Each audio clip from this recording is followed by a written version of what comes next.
My name is Michelle Kanan, and I will be your instructor this semester for taxes. I've prepared this brief video to make sure that you understand the basics of the structure of the course and to get things off on the right foot. So first of all, where to find me. My email address is here on the screen. I am rarely on campus, so email really is the best place to reach me.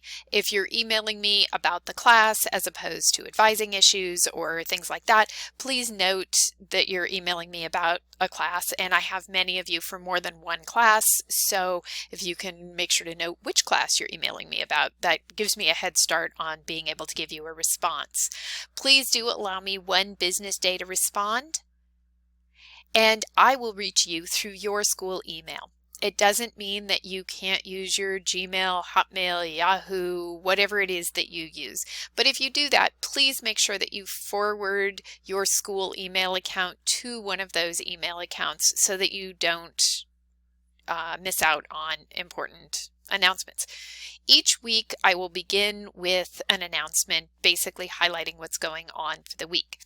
If you don't receive that announcement, it will come out every Saturday morning, with the exception of the first week because we kind of start in the middle of the week.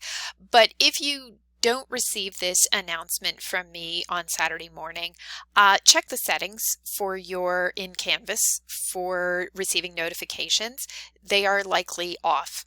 In the alternative, check your spam folder, make sure they're not going in there. If you're not receiving those weekly announcements, you probably won't receive any other intermittent important announcements I send out. So please check and make sure that those are coming to your email.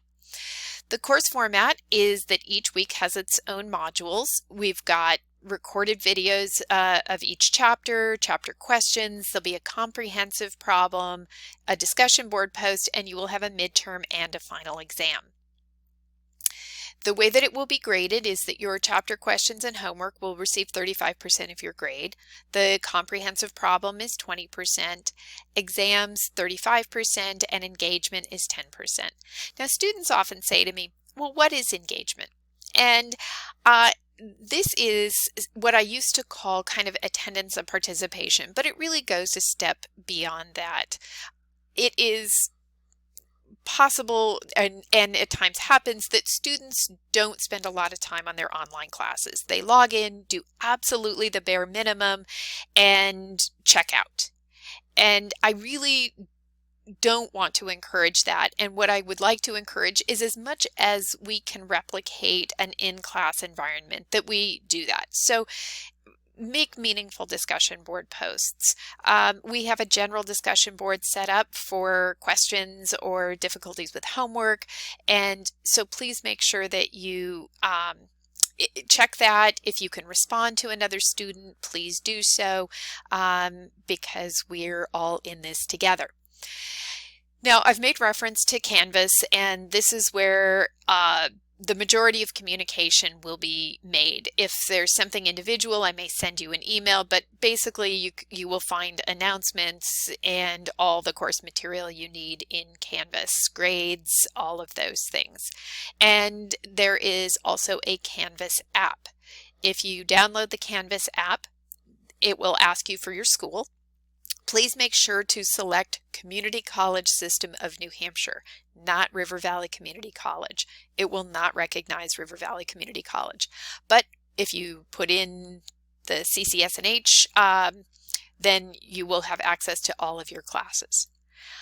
Now, students often, I think, get frustrated with how much time is involved in an online class.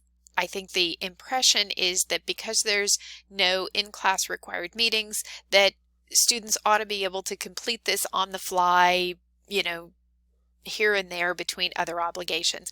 And it's really not the case.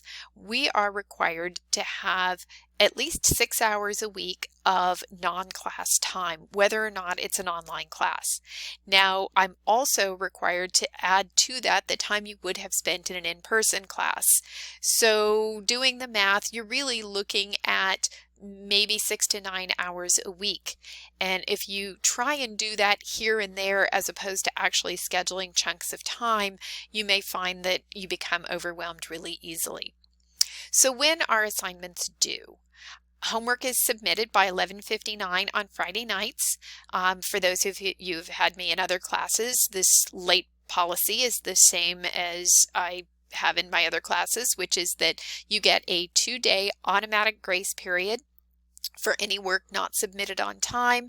The grace period extends to Sunday night at 11:59. If you don't finish it by Sunday night at 11:59, it's time to just take your losses and move on.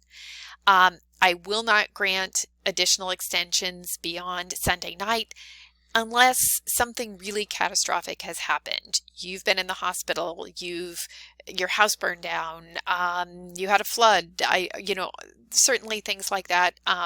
Reach out and talk to me about that. But in fairness to everyone, I apply this policy equally across the board, and it really takes me out of the position of having to evaluate who had a difficult week and who didn't. It's the same policy for everyone. Now, I'm going to pause here for a second and go over to our Canvas page. I'm assuming by now that everybody's pretty familiar with the overall structure of Canvas and how to get to assignments, but there's one area that I want to touch on, and that is the first week's discussion board and recording a video. The advent of the pandemic and all of that really brought video conferencing front and center into the business world. It is becoming the industry standard. Communicating by video and by doing video recording is now very prevalent in the business and accounting world. So this is a great opportunity to practice this. And sometimes students say, well, I don't have any equipment to do this or any software. If you have zero equipment, you don't own a smartphone, you don't own anything, please talk to me. But otherwise, I'm going to expect that you do this. So I just hit reply to my main post here. I don't have my video in yet, but I will shortly. And you are going to click on this little record/upload media icon. And click allow. And all you need to do is start recording. And going to start recording right now. If you have a video to upload, you can also do it here. And I'm just going to stop. You can re-record, and you can preview it. But otherwise, you save it. It automatically just gets embedded in the page, and it will